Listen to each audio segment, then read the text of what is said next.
1, 2, 3, 1, 2, 3, Gabriel Grégoire. Est-ce qu'il est beau dans la caméra, Gabriel Grégoire? Il faut qu'il soit exceptionnel.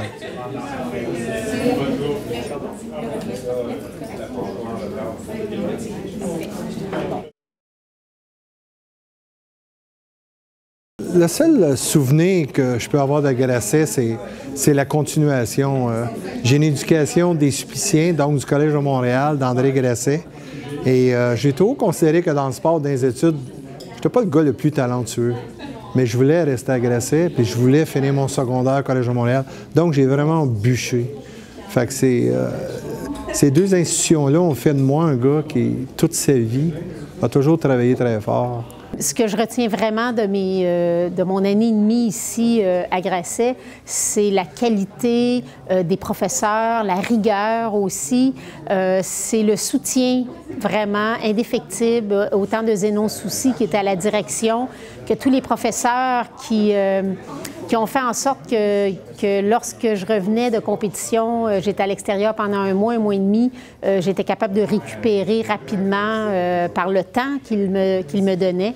Ce que je retiens de mon passage à Grasset, c'est vraiment l'esprit de famille, l'esprit de camaraderie, le support des professeurs, de la direction aussi. Quand je suis arrivé ici, oui, j'étais un athlète. Même à ce moment-là, les athlètes étaient un peu regardés comme des personnes un peu bizarres, donc surtout on s'entraînait beaucoup, on n'était pas trop souvent ici, mais j'ai vraiment eu le support autant des professeurs que les étudiants qui étaient là, qui comprenaient ce qu'on faisait, ce que je faisais pour m'aider quand je manquais des cours, les notes étaient disponibles, les professeurs prenaient du temps sur leur temps eux autres pour me permettre de continuer aussi. Donc ça a vraiment été ça qui m'a permis de concilier autant l'entraînement que l'école, qui m'a permis de me rendre où ce que je me suis rendu après et faire la même chose à l'université. Donc vraiment, les professeurs, le support ici à l'école a été extraordinaire.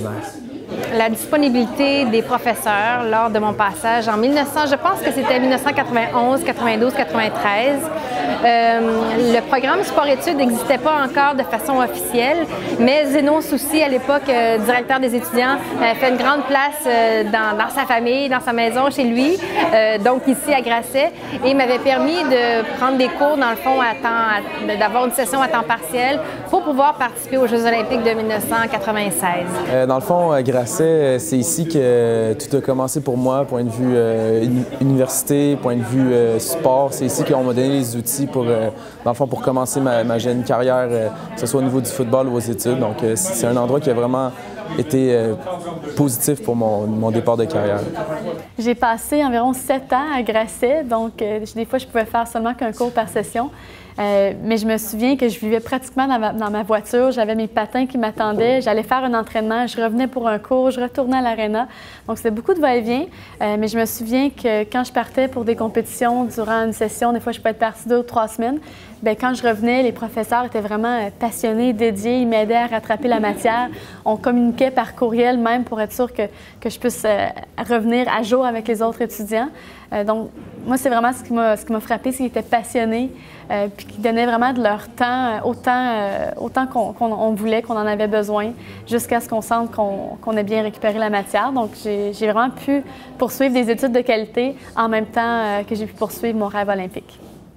Bien, je pense qu'en termes de l'alliance entre sport et études, je dirais vraiment c'est l'aménagement des horaires. C'est vraiment flexible, tu as beaucoup de liberté pour accommoder avec tes entraînements.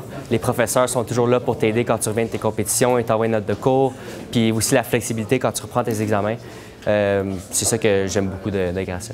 Mais je pense que c'est la vie étudiante aussi qui était super le fun. Moi, on était un petit groupe, j'étais en cinéma et communication, donc on avait une belle proximité avec les enseignants. C'est ça qui était le fun. Mais surtout, quand je suis revenue après mes premiers Jeux olympiques, j'avais pas fini l'école, donc j'étais revenue après. Puis c'était le fun de voir l'engouement des enseignants qui avaient suivi tout ça, là. Donc, j'étais bien encadrée. Ils m'ont aidé beaucoup à passer au travers des périodes où je m'entraînais beaucoup, je partais beaucoup en compétition, donc ils ont facilité mes études ici. C'est un endroit qui est très proche du Centre Claude Robillard où est-ce qu'il y a plusieurs athlètes qui s'entraînent. C'est une opportunité unique d'avoir cette proximité aussi. Donc, moins de temps de voyagement, plus de temps pour vraiment se concentrer sur ce qui était important. Donc, c'était vraiment une belle expérience où est-ce que tous les environnements que j'aimais, que ce soit les études ou le sport, étaient réunis. On a eu un homme extraordinaire dans les années 70-80 qui s'appelait M. Roger Hébert. Un grand coach, un humain. Il a fait de nous des hommes. Et le Collège Grasset avait engagé cet homme-là. Plusieurs personnes venaient pour lui.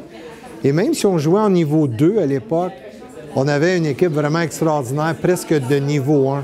Je me rappelle aussi d'un endroit qui s'appelait La Source, qui était tenu par un monsieur qui s'appelait François Vanet, qui avait eu un parcours de vie très difficile, vraiment parsemé d'embûches. Puis quand il s'en était sorti, donc il était devenu une personne très inspirante pour moi. Quand j'étais en deuxième année, il y a eu l'arrivée de Tony puis Marco, les deux coachs de foot que j'ai eus, puis c'est eux qui m'ont vraiment ils m'ont pris sur leur aile, puis ils m'ont formé au foot, ils m'ont formé à être organisé dans ma vie, pour pouvoir performer dans tout ce que je voulais faire. Jean-Pierre Laurando, Benoît en cinéma, il y avait Sonia aussi, les profs qui étaient en com, là. Stéphane Mayotte, prof de français, ouais, c'est mes coups de cœur, là. Pour moi, Grasset, en fait, ça a été le moment où est-ce que j'ai comme combiné ma passion pour le sport, le football, puis ma passion pour les études dans le but d'essayer de rentrer en médecine. Puis ce moment-là à Grasset, je vais toujours m'en rappeler comme un des seuls moments où est-ce que j'ai vraiment senti que j'appartenais à une équipe, que ce soit celle du DEC+, le programme dans lequel j'étudiais, ou l'équipe de football. Avec la médecine, à McGill, oui, j'ai eu beaucoup de plaisir à jouer, mais j'ai aussi senti que j'étais plus un joueur à temps partiel parce que je ne pouvais pas aller à toutes les pratiques. Puis là, quand j'étais à Grasset, par contre, mon parcours, ça a été vraiment avec l'équipe, à l'unisson. Puis c'est vraiment un souvenir que je vais me rappeler. J'en ai des frissons encore.